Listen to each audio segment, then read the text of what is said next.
Hello there, welcome back to the next session of EuroPCom, to this session called EuroPCom Talks, a little bit inspired by the very well-known popular TED Talks. Over the next hour, we'll be hearing from three exceptional individuals who are changing the world around them with their work in the area of the three big topics of the EuroPCom 2020. So citizens, green and digital. On citizens' issues, we'll be heading to Scotland. We'll be hearing from Kate Wimpress and finding out about her role as convener of the Citizens' Assembly of Scotland. Good morning, Kate. Good morning, Méabh. Good morning. On green issues, we'll be staying right here in Brussels and we'll be joining Kathryn Sheridan. She's a former environmental and energy reporter, and now she's the founder and CEO of Sustainability Consult. So good morning to you, Kathryn Sheridan. Good to have you with us. Good morning. Thanks for having me. And we'll also be going to France on digital issues to hear from Guillaume Chaslot, who you might know from his appearance in the Netflix documentary, The Social Dilemma. Good morning, Guillaume. Good morning. Good morning. Great to have you all with us. Just to give you a little bit more background on those three speakers, Kate Wimpress, as I said, is in Scotland. She's the convener of the Citizens' Assembly of Scotland. That means she oversees all the arrangements for the Assembly to deliver. She convenes all the Assembly meetings, including one big meeting which took place this Saturday. And she represents the Assembly in the public sphere. Now, she's a third sector leader. She's trained in fine art and also in European cultural planning. And she's worked for the arts and social justice sector across Northern Ireland and also in her native Scotland. And she's also the director of the North Edinburgh Arts. She's the chair of Scotland's Regeneration Forum, and she sits on the boards of the Tinderbox Orchestra and the North Edinburgh Childcare. So there you go, that's Kate Wimpress, who'll be joining us this morning from Scotland. Kathryn Sheridan, our second speaker, as I said, has been working here in Brussels, first as a reporter and then in comms for the last 20 years. She's the CEO and founder of Sustainability Consult, an established sustainability and bioeconomic consulting firm that was founded here in Brussels in 2008. And she specialises in credibility and thought leadership. And she's also a certified coach working with leaders and change makers. You can catch her on Twitter using that hashtag or using the handle Kathryn Sheridan. And then Guillaume. He has done a PhD all in computer science with a special focus on AI, so on artificial intelligence. He's worked at big companies like Microsoft, like Google and YouTube, but he's since created his own website. It's algotransparency.org, algotransparency.org. If you want to take a look at that, it's pretty interesting. It looks at the impact of social media artificial intelligence on major issues that we're discussing on a daily basis in society. Now, he's also the advisor at the Centre for Humane Technology and the Mozilla Fellow. And you can catch him on Twitter at gchaslot, GCHASLOT. And if you are tweeting today, don't forget to use that hashtag EuroPCom. And if you have any questions for the speakers throughout the morning, you can address them in the corner in the Zoom webinar. You can just interact there and put in your questions and we will put them to those panelists. So yeah, let's kick off. We can kick off and head over to Scotland now to Kate, who's probably a little bit tired after a busy weekend you've had there, because I understand the Assembly met on Saturday. How did that go? Yeah, it was great, Méabh. It was our final session. So yeah, we are feeling a little bit tired, but very celebratory as well, because the journey we've been on has been just incredible. And thanks. Oh, sorry, always the way. My notes fall over whenever I'm just about to start. Isn't that always the way? Don't worry, take your time. We can see you perfectly. We can hear you. Great technology. You can take it away. Okay, so thank you, Méabh, for your kind introduction. And I am absolutely delighted to join you and such great company this morning as part of EuroCom 20. And as you say, the timing is particularly apt as we held our final meeting of the Citizens' Assembly of Scotland on Saturday. And so this conference gives me my first opportunity to reflect back on what our Assembly has achieved. And I'm very pleased to be able to share our experience with such a diverse and international audience. So today I'm going to talk about citizens' assemblies, how they function as vehicles for democratic participation, and spotlight what I think we can learn from them as novel forms of public communication. And I'm going to explore what citizens' assembly can offer progressive democratic societies by exploring four key concepts within them: people, trust, politics and consensus. So a little bit of a kind of brief background on our assembly. We were established last year as Scotland's first citizens' assembly against a backdrop of multiple overlapping crises and polarising political questions. Brexit, of course, our relationship with the United Kingdom, and of course now we can add COVID-19 pandemic to those crises. And we've tackled an unusually broad remit as well, addressing 3 questions. And these questions are: what kind of country are we seeking to build? How best can we overcome the challenges Scotland and the world face in the 21st century, including those arising from Brexit? And what further work should be carried out to give us the information we need to make informed choices about the future of the country? So the Assembly is made up of over 100 people, randomly recruited from across Scotland, and the membership have been selected to kind of be broadly representative of the adult population from 16 years and up. And members themselves kind of refer to the Assembly as a mini Scotland. It's really interesting. Everybody comes together and it's like having Scotland in the room. So we've met 8 times, 4 in person and 4 digitally, and heard a range of evidence on key subjects and from a wide variety of experts. Members listened, deliberated, and worked together in a spirit of cooperation. So whatever differences they had, they worked consistently towards marking out common ground for Scotland's future. So to the first of my 4 concepts, people. Plato teaches us that those who tell the stories rule the world.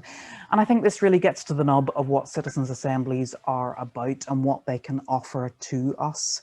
They recognise that democracy and political decision-making are driven by the stories we tell, and it matters who gets to tell these stories. Citizens' assemblies give ordinary people extraordinary access to information and expertise and invite them to formulate their own responses, grounded in what they know from the lived realities they encounter every day in their own lives. And so the power of ideas and people meet at this moment, and it really is truly electrifying in the room and online as we've been of late. So moving on to trust. If democracy is to function as an effective expression of all the people, governments have to trust the capabilities and judgments of their citizens. And citizens' assemblies are a demonstration of mutual respect and trust between people and state. And so if taken seriously, they are a supreme act of faith in the integrity and wisdom of ordinary people. So our assembly has shown that given the space to speak and learn, people will rise up and meet this challenge with great enthusiasm, determination and ingenuity. So moving on to politics, the Assembly has shown how ordinary citizens can grasp really complex ideas and produce sensible suggestions based on these complex ideas. And it's shown that politics is clearly not just for politicians. So I hope our Assembly will be seen as the driver of an ongoing narrative for democratic engagement in Scotland, and not just as a kind of box ticked or a full stop. I view this Assembly really as a beginning. Among the recommendations members have agreed together, there's a wide range of innovative ideas to make sure that ordinary citizens are actively involved in how decisions are made in Scotland, including further citizens' assemblies to tackle major policy issues. Now, I count our assembly as a success. Space has been opened up for quality deliberation around these complex matters, and minds have really been changed. So I believe the principle is sound. But before I wrap up, here's a short video produced just as we were reconvening digitally online, and I hope it gives you a concrete sense of what our assembly has been about.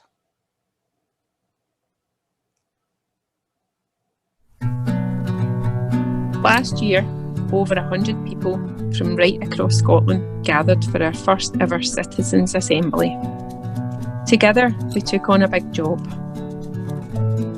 What is our vision for the country we want to build, and how should we tackle the challenges we face? We are a mini Scotland, broadly representative of the diversity that exists here across age, gender, class, ethnicity, education, different regions and political attitudes. It's a huge honour to be part of something that is going to shape the future of the country you live in. I'll not be in it for a long number of years, but I have got children and grandchildren who are going to, I hope, grow up in this country, and I want to make sure it's if I can contribute anything, I contribute towards making it a good place for them to grow up. We met as strangers, but putting in the hard graft together, we have made friends and forged a community. We don't all think alike, how could we? But we are all committed to making a difference for Scotland, and we're all doing politics differently. You know, it's a good thing to be listened to. It's a good thing to contribute to whatever society you find yourself, right? So I find this a very good opportunity for me to contribute to the society. We listen, we reflect, we learn from each other and from experts.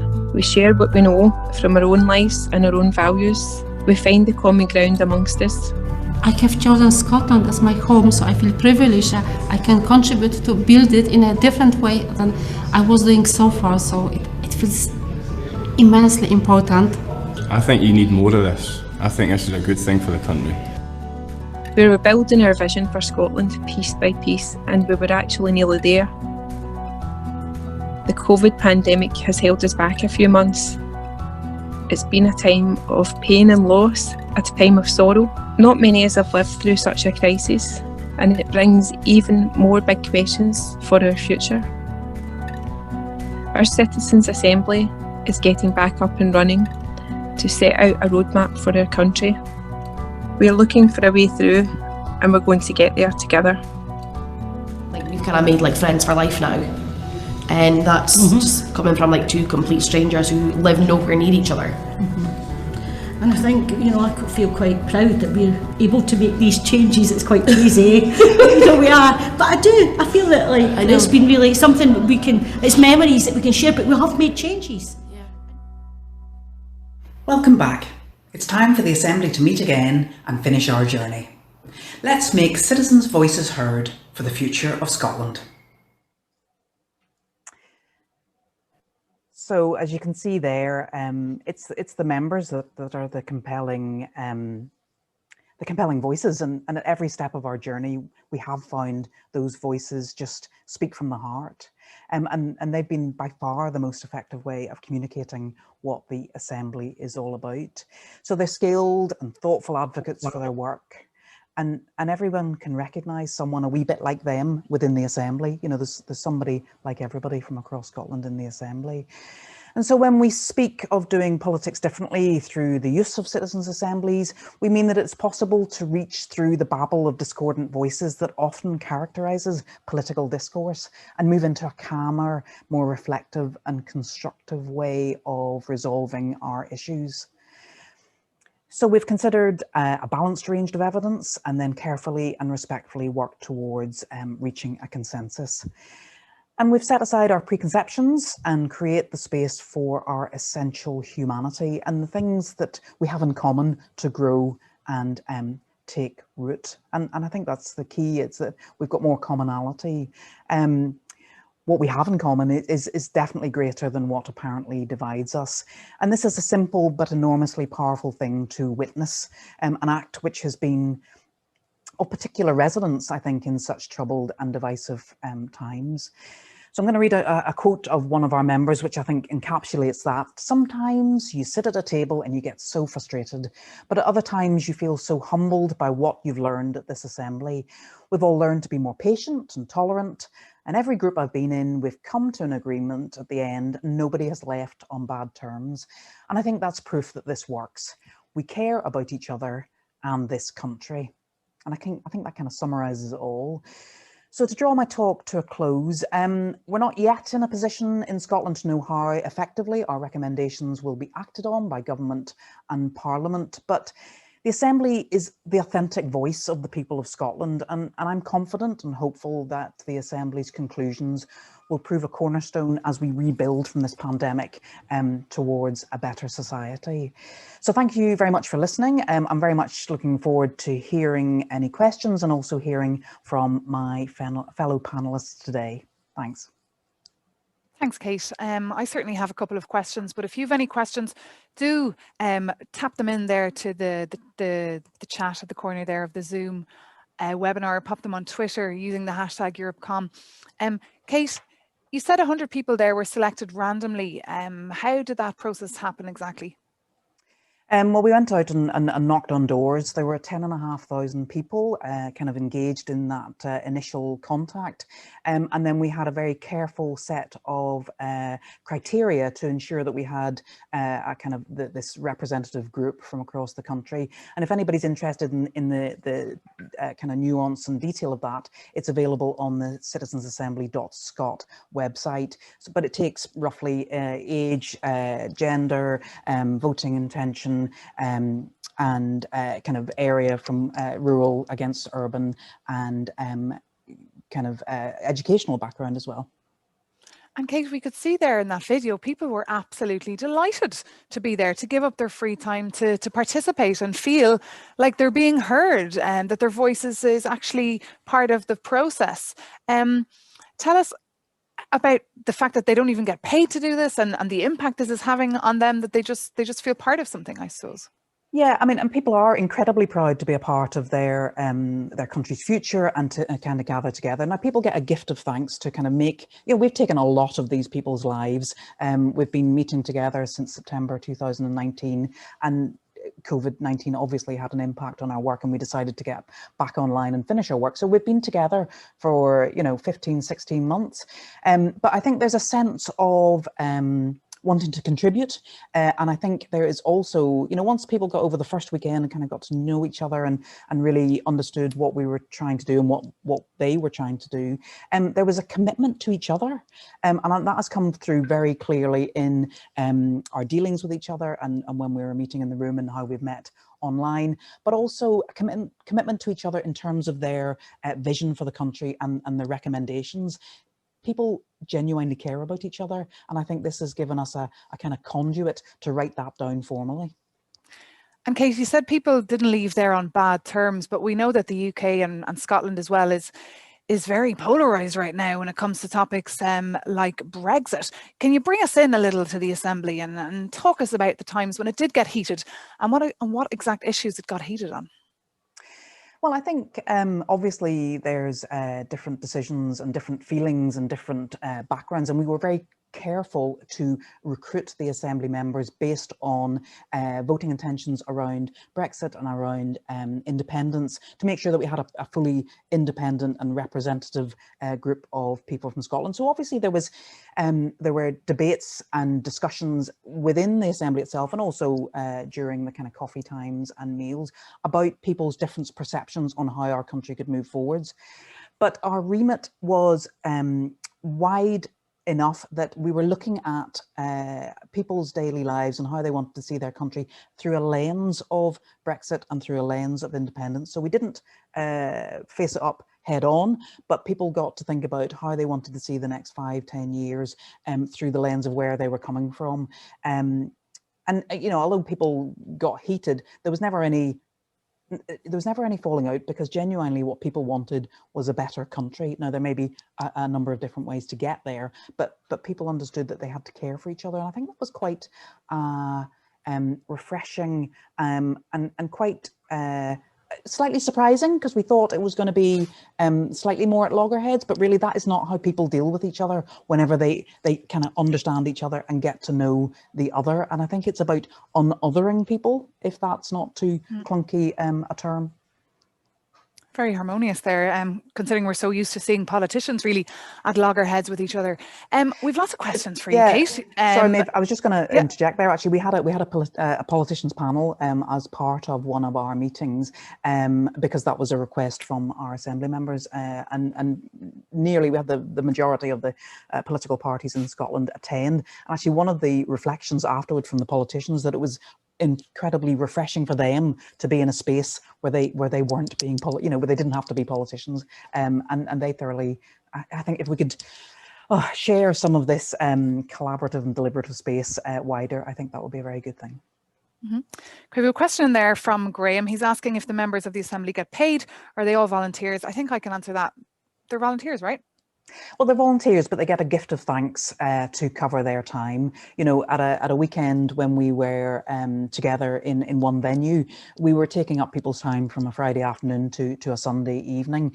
So we recognise that has implications for the rest of their lives. So they don't get paid, but there's a gift of thanks to show them that we appreciate the incredibly hard work they're doing with us. Okay, and a question there. If a citizens' assembly is seeking consensus on key future issues, why not include children in the debate? So people who are below 16, as they will live in the most affected, they will be affected essentially by these strategic choices. Yes, I think that's a really interesting point, and it's certainly something that's being thought about in Scotland.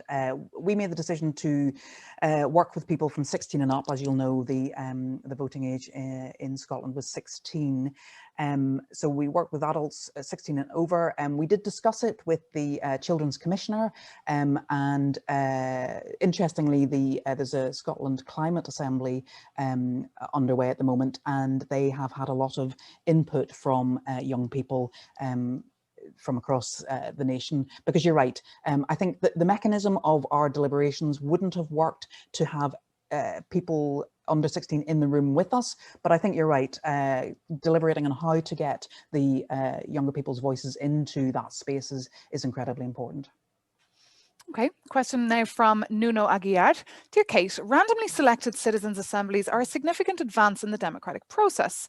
Where do you see the remaining stumbling blocks lie, which are still preventing this becoming a mainstream aspiration, which cannot be dismissed by career politicians? Thank you. That's a great question. I think the stumbling blocks are three. There's three stumbling blocks. Number one is to do this, it needs well resourced. You have to do this with enough of a framework behind you to ensure that the deliberative space is truly open and supported. And of course, that's got resource implications, and that can cause difficulties. The second thing I think is that so we went out and knocked on 10,500 doors, and we got our mini public. But in a way, there's still a set of voices that are, but beyond that, you know, you've got to be a certain type of person, I think, to if somebody knocks on your door and says, do you want to come and deliberate in a space for 6 to 9 months, you know, you've got to be that kind of person to do that. Now, I'm hoping to get over a part of that hurdle. People who haven't been in the room with us will see somebody who is a bit like them in the room, so we'll feel connected and kind of drawn in to political discourse in that way.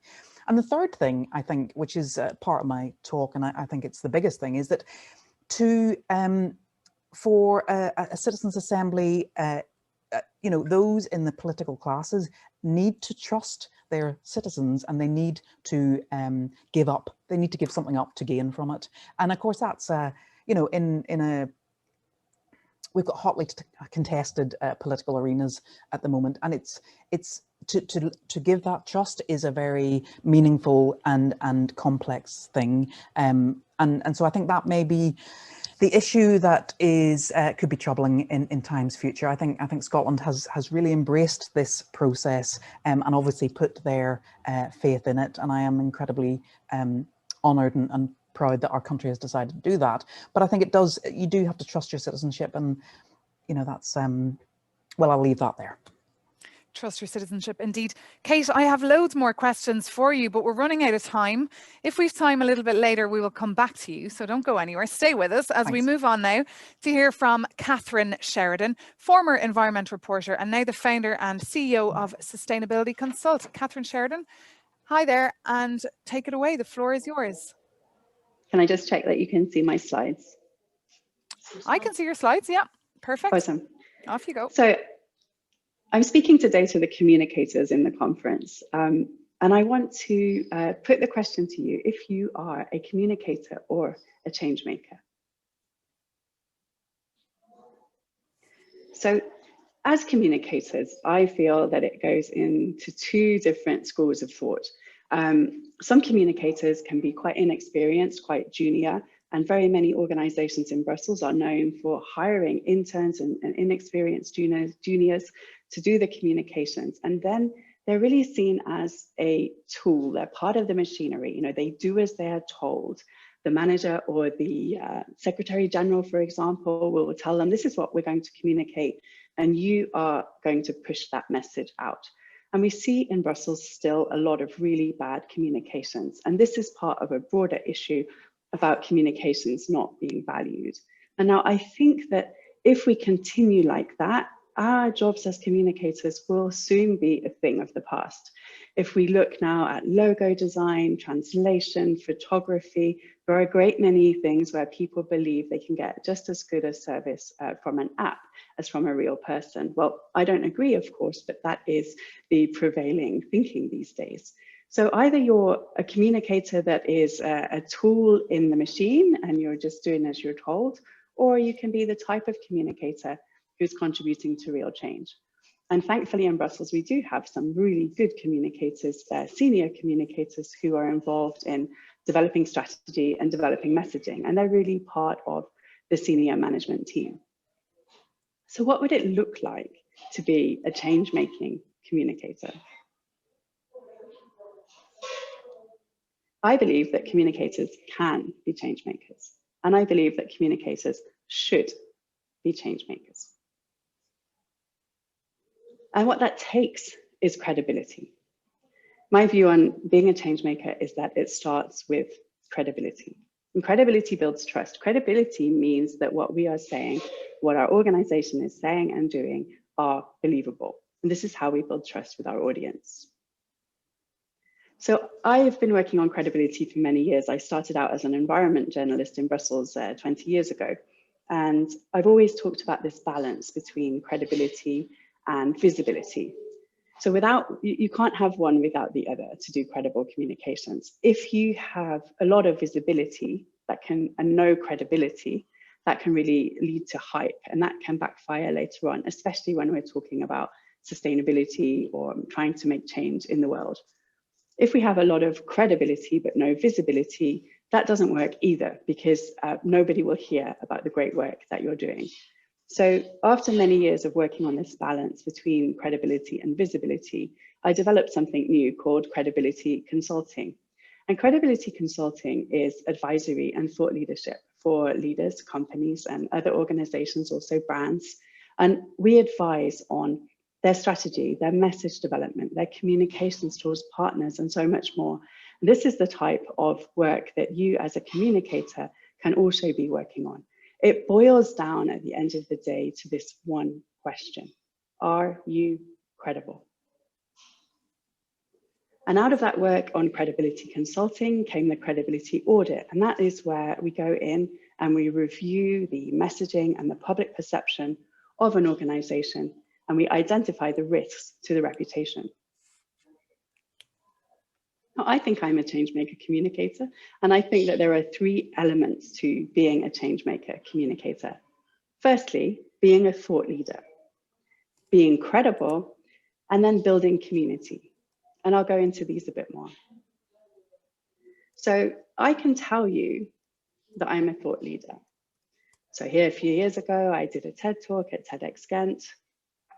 I'm an ambassador for 1% for the Planet, and my firm, Sustainability Consult, has donated 1% of its sales since 2012, and that's benefited environmental nonprofits in Belgium. Or I won an award for being a conscious business leader. I can tell you I'm a thought leader. I can position myself as a thought leader. Just like for so many of us in communications, we're told by a client or by a boss or a leader that we need to position them as a thought leader. At the end of the day, me telling you that I'm a thought leader is not enough. You have to believe it, and that's the credibility piece. And at the end of the day, it comes down to this question: am I credible? And to be a real thought leader, I also need to be open to being challenged. I need to be open to someone saying, I don't think you are credible, or calling me out on something that I've been doing. And this is really the key question. If you're working in communications and you want, I hope, that your communications will be credible, these are some of the things that you can focus on.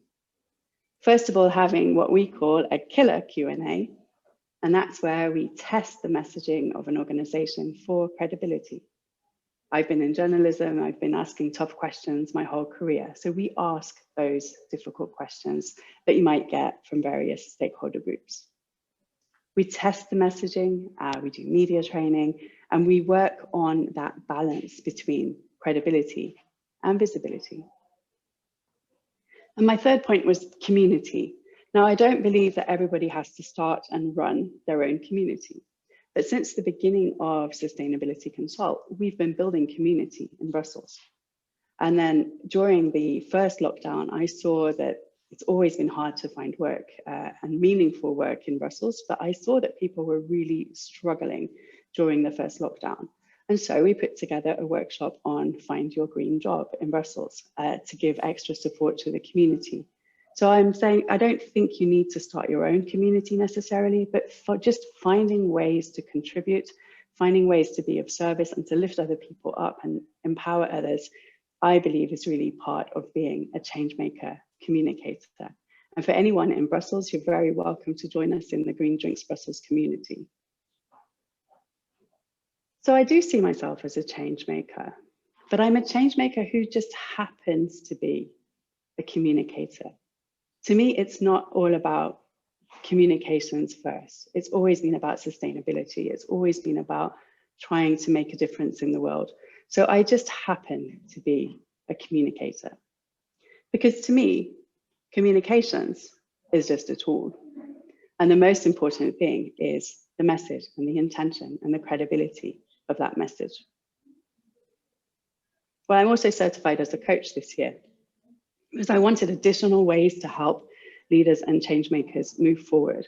I wanted to find additional tools to help people find their way to a meaningful life and career, because everybody's path is different. And I'd like to just share a few resources on greenwashing, because this is really key to the discussion around credibility and around sustainability. So Client Earth has put out some good resources recently. You'll find that on their website. And they've also made a quiz to see if you can recognize greenwashing. And in the days of fake news and many claims about environmental things and everything being so green and so great for sustainability, this is really important that we hone these instincts and skills to recognize greenwashing. And then I saw this article recently in The Guardian saying that in the UK, the competition watchdog was going to start vetting, was going to start investigating environmental claims. And so this is all positive. So where do we go from here? Well, I guess it's an invitation that I'm making to you if you're a communicator. You have this opportunity to make change. You can either be the communicator that's put in the corner and does as they're told and just pushes out messaging from their organization that they might not even believe in, or we can step up, speak up, engage, and become a change maker. And it saddens me to see people having the opportunity to make change and wasting it. And so I really hope that my takeaway from this talk will be that if you have this opportunity for change, don't waste it. If you're trying to face up to these questions around credibility and you're not quite sure where to start, then the credibility audit can be helpful, as well as the credibility consulting. And I just want to leave you with this. When our communications are credible, we build trust with our audience. And a credibility checklist. Feel free to take a screenshot of this if it helps you. When you're communicating a message or you're running a campaign, these are questions that you can ask yourself. Is this true? Can I prove it? Is it consistent? And whose interest does it serve? So I'd like to invite everyone to stay in touch if this is something that they're interested in. There are a few links here on how you can follow me and Sustainability Consult on all the usual platforms. And that's it from me. If you have some questions. Yeah, if you have some questions, do let us know. Kathryn, thank you so much for that. I wanted to ask you, if someone here tuning in this morning is working in comms and is expected to do things that they actually don't think is credible, what would your message be to them? Oh, it's so difficult, isn't it? I mean, these days, obviously, we're in a really insecure time around jobs. So I can understand if people feel stuck having to do something that they're not comfortable with. At the same time, you don't have to be stuck. So even if you are not able to change and find your way into a more meaningful role, there's always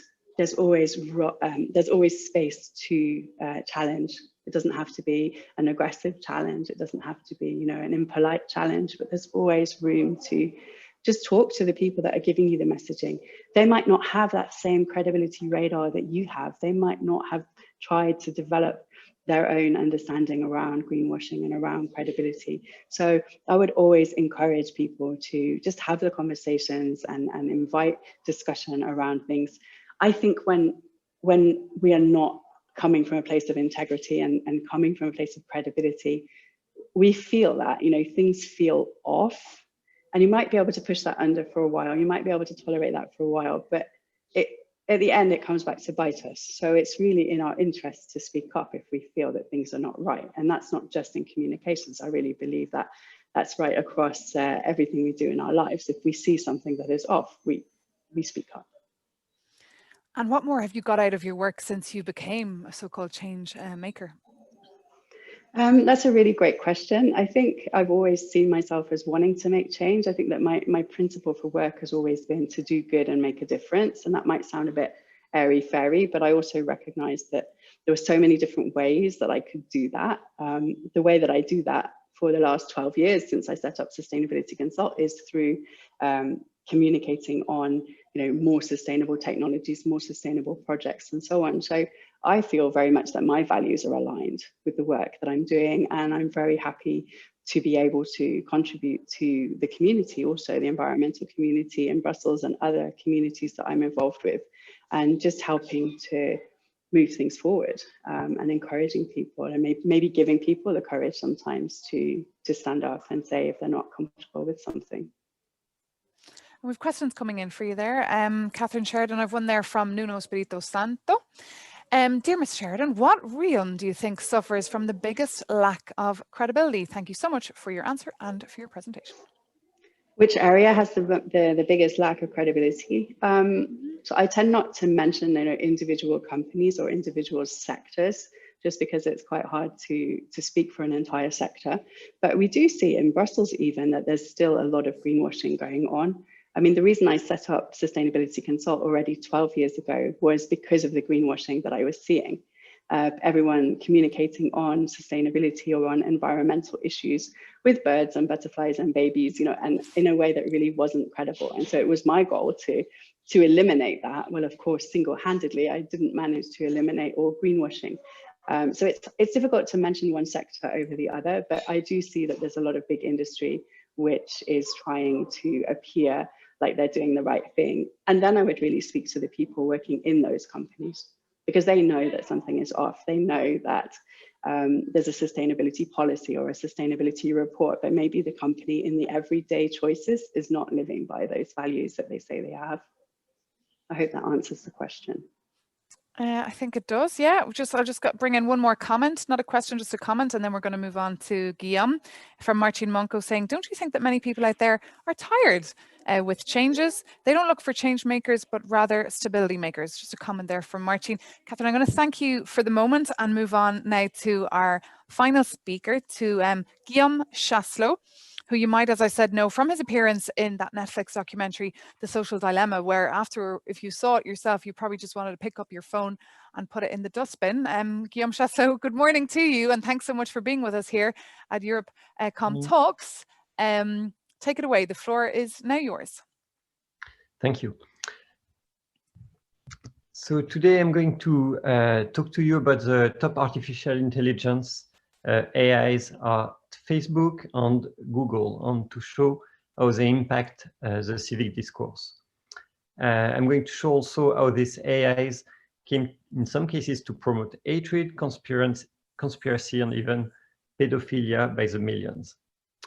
And finally, I'm going to talk about how at the European level we can help to prevent that from happening and to make sure that AI is a vector of progress.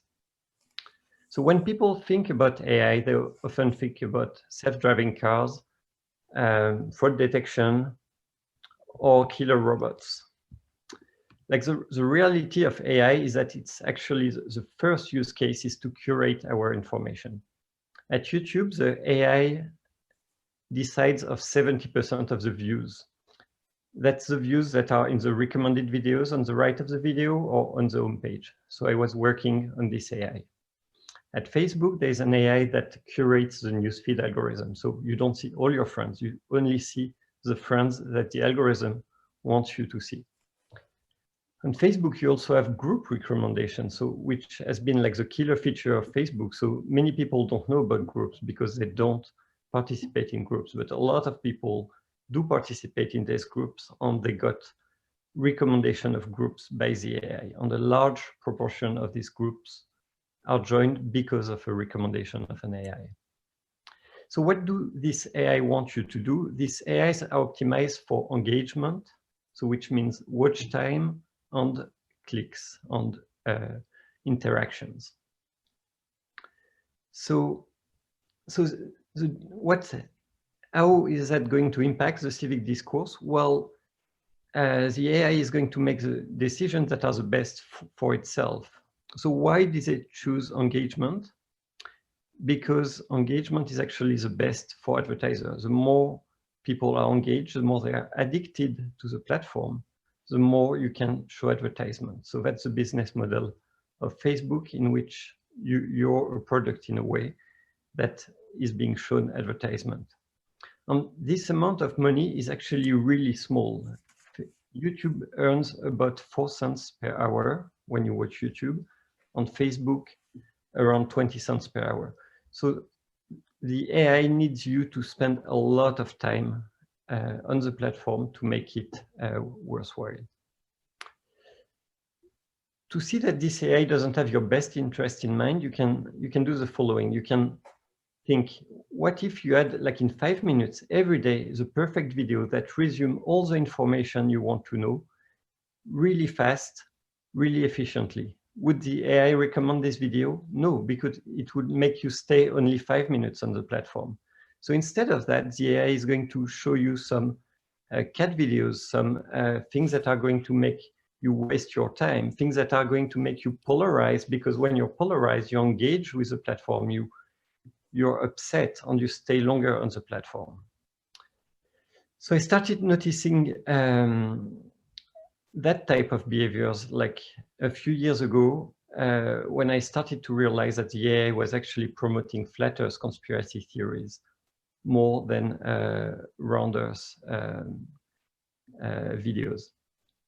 And from a human point of view, it makes no sense. But from an AI, it makes total sense, because people who start to believe that the Earth is flat just watch these conspiracy videos over and over again, and they stay a very long time on the platform.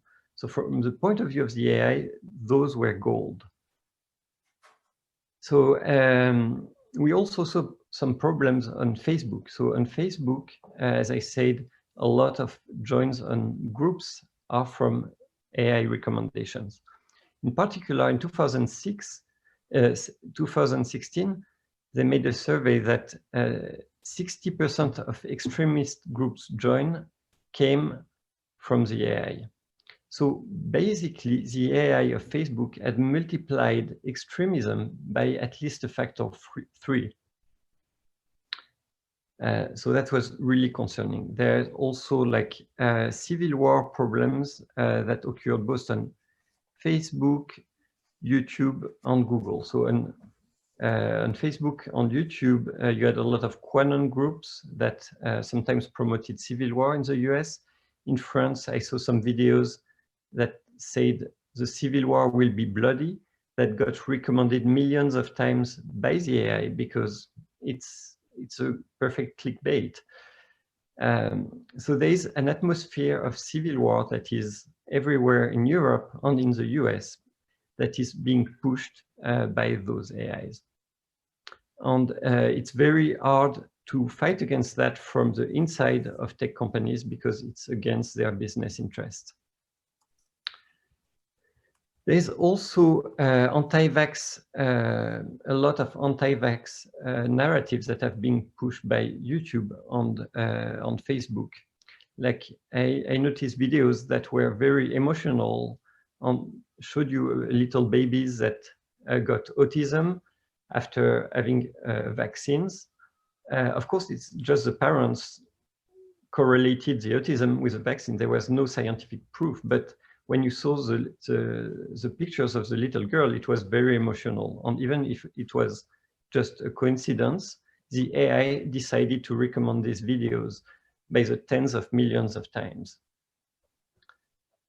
So it's understandable that right now nearly 50% of French people say they don't want to take a COVID vaccine because they are scared about vaccines. And some part of the reason why they are scared is because of the AI. So another part is, of course, because of the people, but we need to consider the fact that the AI has amplified these people. And it's actually where we can act the most efficiently, because it's much harder to act on a lot of people, but it's very easy to act on change an AI. So actually, last year, YouTube did act on this AI. They said they took more than 30 changes to reduce harmful content. So among this harmful content were healthcare conspiracy theories. So anti-vax videos are not as promoted today as they were on YouTube 2 years ago. They say these changes reduced by 70% the amount of harmful content that is being promoted by YouTube, but they're still promoting some harmful content. For instance, some disinformation right now about the US election, but much less than they were doing 2 years ago. So this shows that talking about these issues, that having some transparency, that going to see subject by subject what's happening, what YouTube is recommending worked, and it was efficient to make a real change. The reason why they were not making change is because people didn't even know that it was happening, because terrorist videos were recommended only to terrorist people. Anti-vax conspiracy theories were only recommended to anti-vax people. So there were clusters of information that don't talk to each other. And this has been creating this polarized and divisive atmosphere that we've seen in the last year. So if we don't act on this algorithm, we are not going to fix this divisive context. So what can we do at the European level to fight that? Well, we can promote transparency. So both have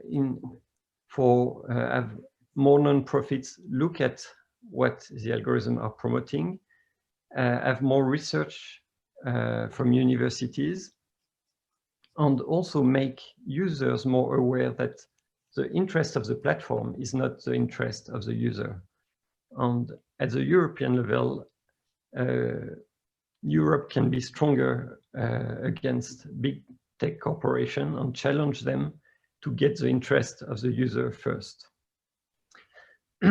Once we have more transparency, we can also make better algorithms, because if you know what an algorithm is promoting, you can make an algorithm that's better and that's promoting some recommendations that are better for the environment, better for civic discourse, better for truth.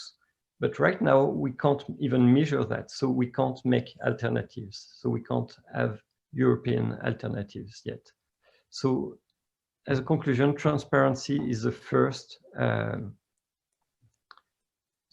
lever to act on these problems and make sure that we have AI that works for everybody. Thank you. Thank you so much, Guillaume, for that. If you have questions for Guillaume, we've got about 10 minutes to get through them all, so keep them coming in there via the chat there in the bottom. We've got one here from Hannah Basilovic. And funny, I was going to ask you the same question, Guillaume. She's saying, earlier this morning, we heard from the Facebook representative, that's Aula Sala, saying that users are entirely responsible themselves to determine how long and in which ways they use big technological platforms like YouTube, like Facebook, WhatsApp, Instagram, etc.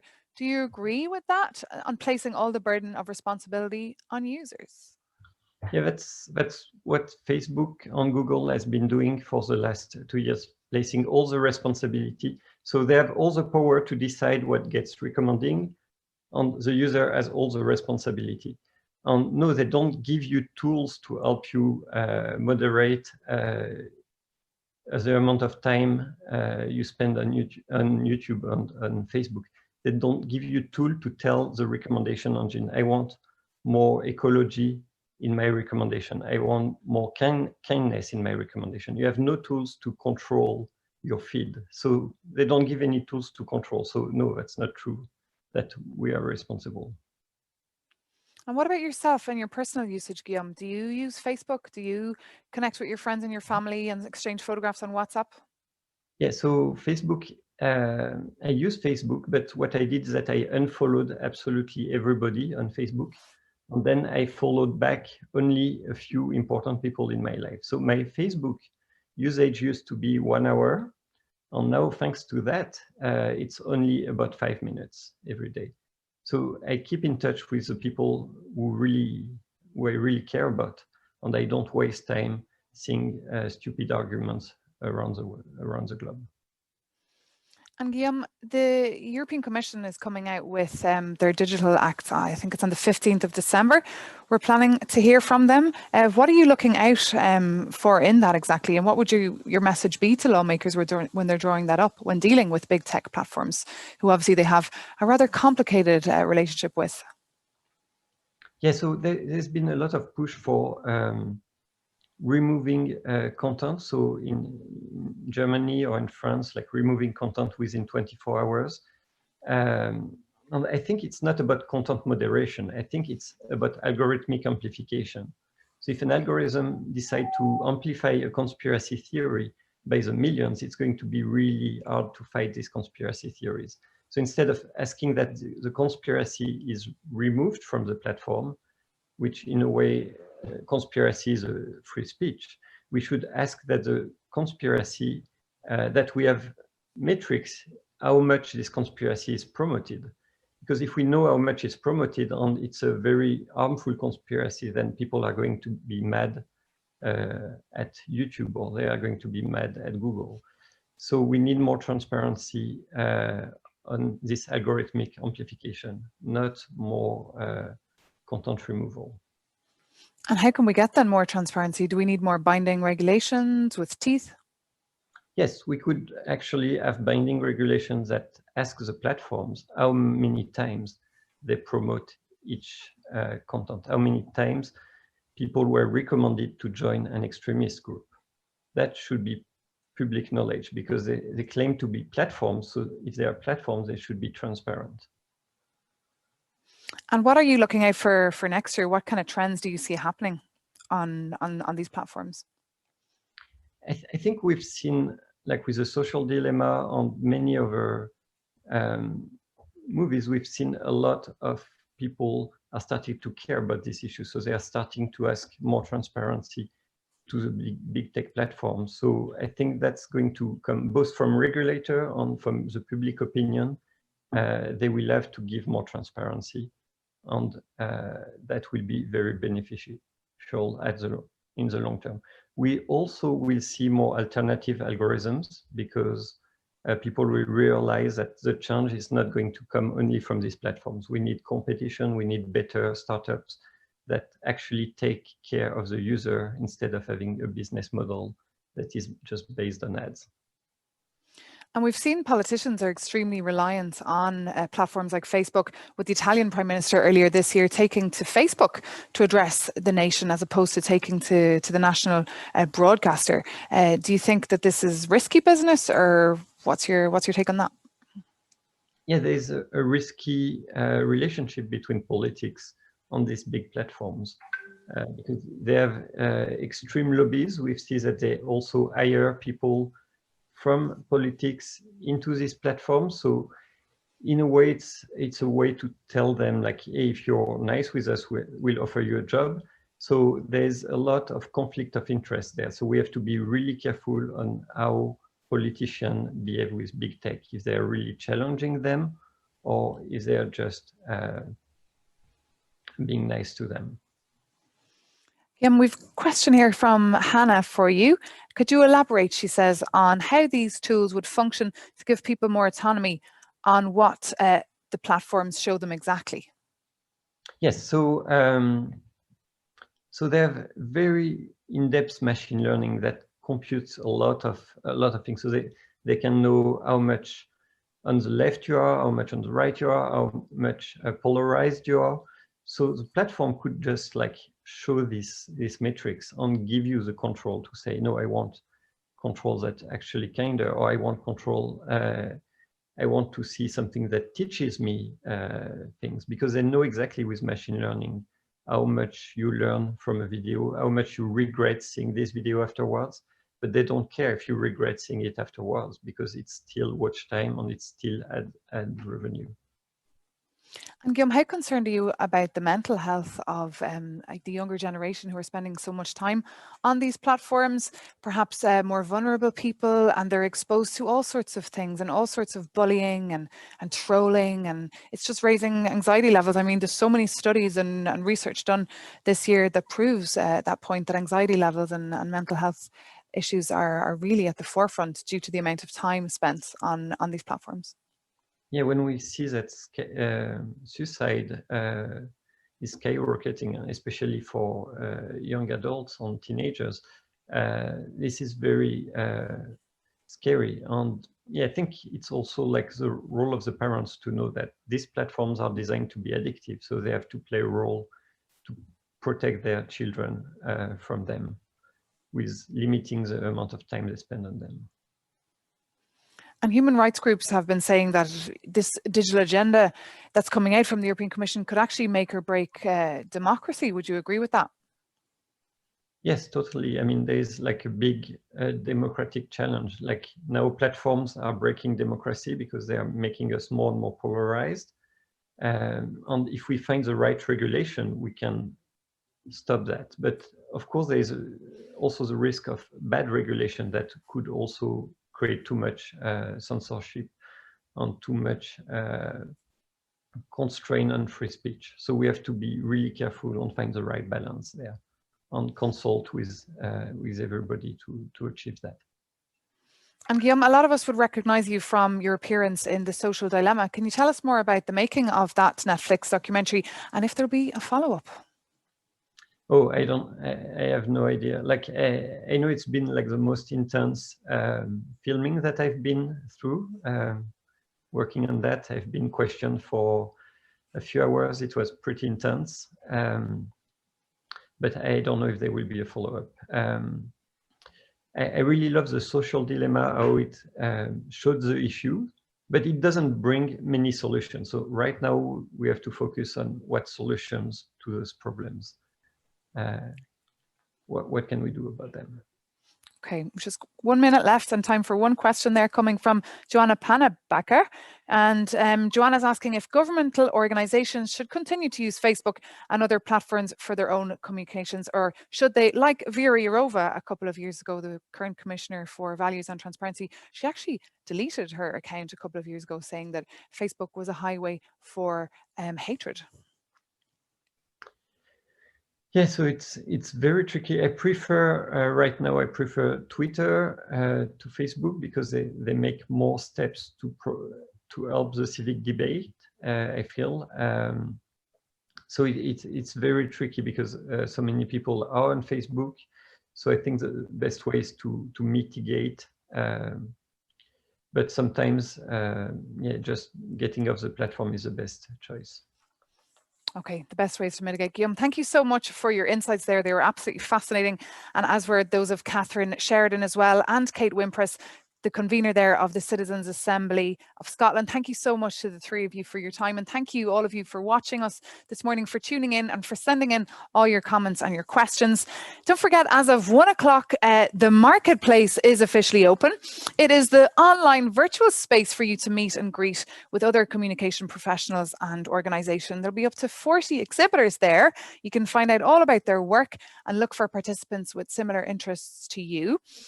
But don't go anywhere, because in just a little minute we have a surprise for you. We have a little surprise for you, and we'll be introducing you to a group who've come down from the Netherlands called the Kiesmannen. So stay with us.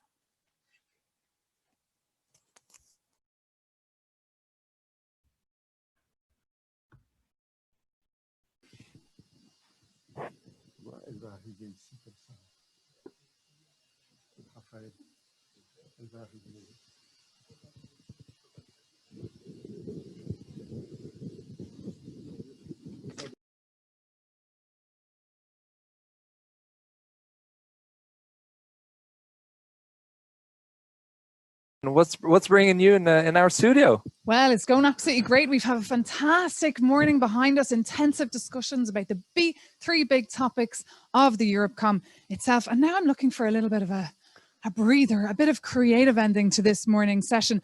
And I heard that you've been... Well, we've actually been watching the sessions thoroughly, and I noticed a few things. We've written down some notes, and I'd love to present them to you, if you're okay with that. I would absolutely love that. And ladies and gentlemen, this is Dylan Ahern, half Irish, half Dutch. He's part of the Dutch creative group think tank de Kiesmannen. It hosts political theatre shows, podcasts and campaigns all throughout Europe to inspire young people about Europe and spark a European debate among young people. And later today, you'll also be hosting the EuroPCom evening show, I believe. So do tune in for that. But for that now, I'm going to hand you over the floor, Dylan, for your reflections. Thanks so much, Maeve. All right.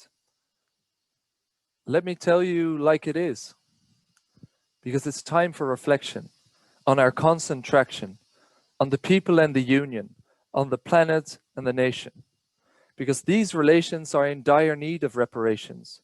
They seem to be broken, as the global pandemic is just another token. It's time for communication, because our continent does not yet deserve a standing ovation. Now, most of you already knew, so the only question remains, what do we do? Let me tell you like it is. The world is closing in. The pandemic accelerated the rise of the digital dawn, forcing the everyday ritual on Zoom. Is my sound on? From shaking to washing hands, meeting your friends digitally is hopefully just temporarily one of the demands. From fighting troll armies to deepfake, the trust of all citizens is at stake. But how to fight disinformation narratives if you don't know who Charles Michel in the first place is? Let me tell you like it is. Luckily, we have Ursula on a calling spree, calling upon the leaders to secure our future fossil-free. But the question remains, will we put a seal on the so-called Green Deal? Oh my, hail to our white-bearded climate pope. Bless us with thy green wisdom and hope. Let's build a beautiful shrine as Timmermans closes the last coal mine. Managing his communication arsenal is Tony Agota. Not marginal, the mission he oversees, this cardinal. To withdraw white smoke and CO2 from the skies and the seas, I believe that we can forbid short-distance flights, take away the rights to emit CO2 gas. At last, I might also cite Buddha. Becoming a vegetarian is stepping into nirvana. But Phil Hogan said, bitch, please, we need those subsidies to go into pig factories. And do you mind? I'm having dinner with my friends. It's okay, it's only 80 people at a first glance. Let me tell you like it is. The conference on the future of Europe is imminent. Vigilantly see the disagreements between the Commission and Parliament. Reminiscent of the ongoing crises, the struggle is permanent. Now this conference is one of a kind. With all this brain power, I'm curious for the solutions we might find. But let's keep the following in the backs of our mind. We are all in this together, fighting for Europe to be better. Let's use this dissatisfaction and turn our words into action. Let us walk the talk, discuss and disagree.